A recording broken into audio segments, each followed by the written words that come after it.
দান করেছেন।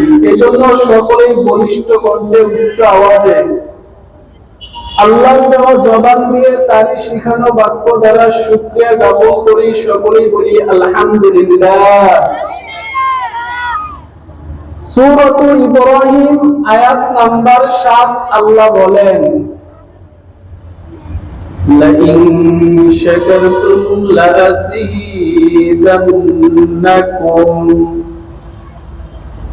যদি তোমরা আমি আল্লাহর নিয়ামতের শুকরিয়া আদায় করো তাহলে আমি আল্লাহ আরো বাড়িয়ে দিব। ওয়ালাইন কাফারতুম ইন্না আযাবি লাশাদীদ, আর যদি তোমরা আমি আল্লাহর নিয়ামত পেয়ে নাশুকরিয়া আদায় করো তাহলে তোমরা জেনে রাখো আমি আল্লাহর শাস্তি অত্যন্ত কঠোর। প্রশ্ন হলো, আমরা কেন আল্লাহর নিয়ামতের শুকরিয়া আদায় করব? সূরাতুল বাকারা আয়াত নাম্বার 28 আল্লাহ বলেন, কাইফা তাকফুরুনা বিল্লাহি ওয়া কুনতুম আমওয়াতা, তোমরা কিভাবে আমি আল্লাহর সাথে নাশুকরিয়া আদায় করো, আমি আল্লাহর অকৃতজ্ঞতা প্রকাশ করো, অথচ তোমরা ছিলে প্রাণহীন, তোমাদের অস্তিত্ব কিছুই ছিল না।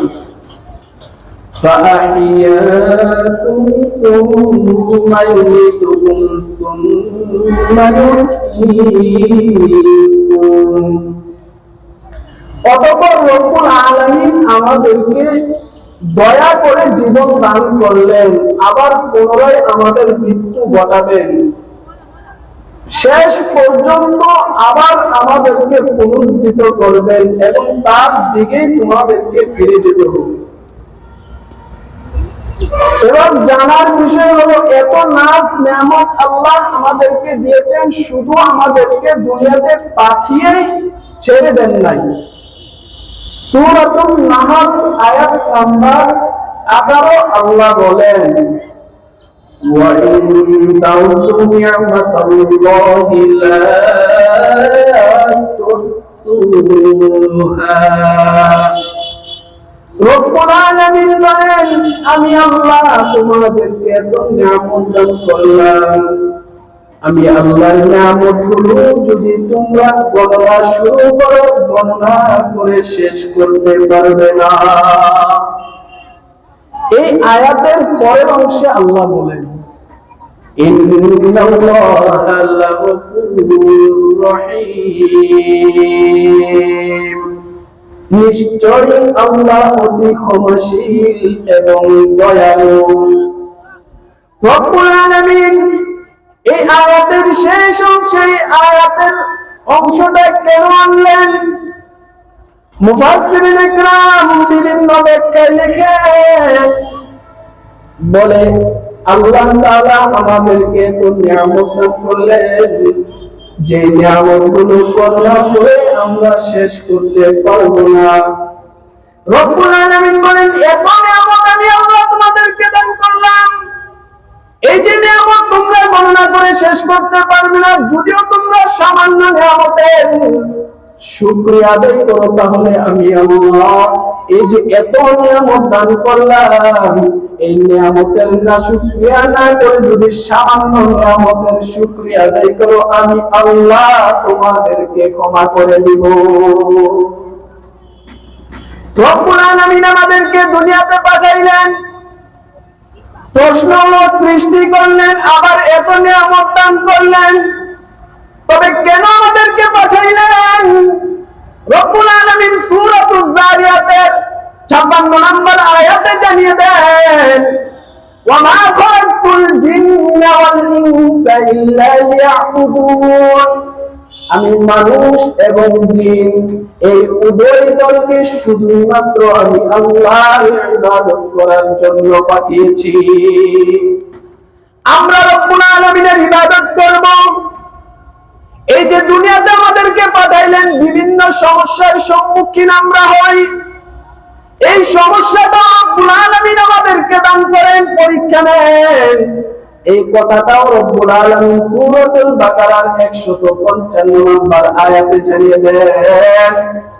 আল্লাহ রাব্বুল আলামিন বলেন, وَلَنَبْلُوَنَّكُمْ بِشَيْءٍ مِّنَ الْخَوْفِ وَالْجُوعِ وَنَقْصٍ مِّنَ الْأَمْوَالِ وَالْأَنفُسِ وَالثَّمَرَاتِ وَبَشِّرِ الصَّابِرِينَ।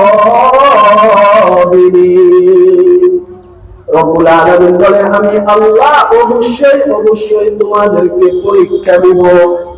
কি দিয়ে পরীক্ষা দিবেন? এক নাম্বার রব্বুল আলামিন বলেন আল খাউফ, ভয় তৈরি করে দিবেন আমাদের মাঝে। যেমনটা বদর, উহুদ, খন্দকের ময়দানে আল্লাহ রাব্বুল আলামিন সাহাবায়ে কেরামদের পরীক্ষা নিয়েছিলেন। শুধুই মাত্র 313 জন সাহাবী 1000 কাফেরের মোকাবেলা করেছে, আল্লাহ মুসলমানদেরকে বিজয় দান করলেন। রব্বুল আলামিন পরীক্ষা দিবেন, এক নাম্বার আমাদের মাঝে ভয় তৈরি করে দিবেন। দ্বিতীয় নাম্বার পরীক্ষা দিবেন ওয়াল জু, আমাদেরকে ক্ষুধা দিয়ে পরীক্ষা দিবেন। সাহাবায়ে কেরাম যুদ্ধের ময়দানে অনাহারে যুদ্ধ পরিচালনা করেছেন, ধৈর্য ধারণ করেছেন। রব্বুল আলামিন আমাদেরকে পরীক্ষা নিতে চান খাদ্য অভাব দিয়ে। 3 নাম্বার পরীক্ষা দিবেন আমাদের শারীরিক অসুস্থ দিয়ে আল্লাহ পরীক্ষা নিবেন আমাদের কাছ থেকে। 4 নাম্বার রব্বুল আলামিন আমাদের ফসলাদি এইগুলো ক্ষতি সাধন করার মাধ্যমে পরীক্ষা করবেন।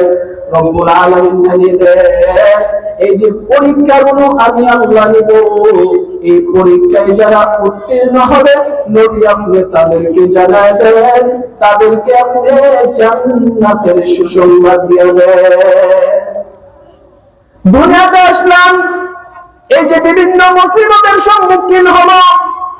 সহিহ বুখারীর 6417 নম্বর হাদিস, নবীজির জলিলুল কদর সাহাবী হযরত আব্দুল্লাহ ইবনে মাসউদ রাদিয়াল্লাহু তাআলা আনহু বর্ণনা, তিনি বলেন, খাত্তান নবী সাল্লাল্লাহু আলাইহি ওয়াসাল্লাম খাত্তান মুরাব্বাআন, নবীজি 4 কোণ বিশিষ্ট একটি চতুর্ভুজ আঁকলেন। অখত্ত খুতুতান মিন ওয়াসাতি খারিজাম মিনহু, চতুর্ভুজের মাঝখানে লম্বা একটি রেখা টানলেন, যার অংশ চতুর্ভুজ থেকে বাইরে চলে যায়। নবীজি বললেন, ফাকালা হাদাল ইনসান, এটা হলো মানুষ, ওয়া হাদা আমালু আজালু, এবং এই হলো তার জীবন। চতুর্ভুজে আঁকলেন, ধরতে পারেন এই পোস্টার, এটা হলো মানুষের হায়াত। নবীজি আরেকটা লম্বা দাগ দিলেন। নবীজি বললেন, এই যে লম্বা দাগ, সেটা হলো মানুষের আশা। 10 তলা ভবনের মালিক কখন 12 তলার মালিক হবে, এই যে একটা আশা নিয়ে দুনিয়াবি মেহনতে লেগে যায়। নবীজি বললেন, ওই যে আশা পর্যন্ত যেতে যেতে তার জীবন শেষ হয়ে যায়।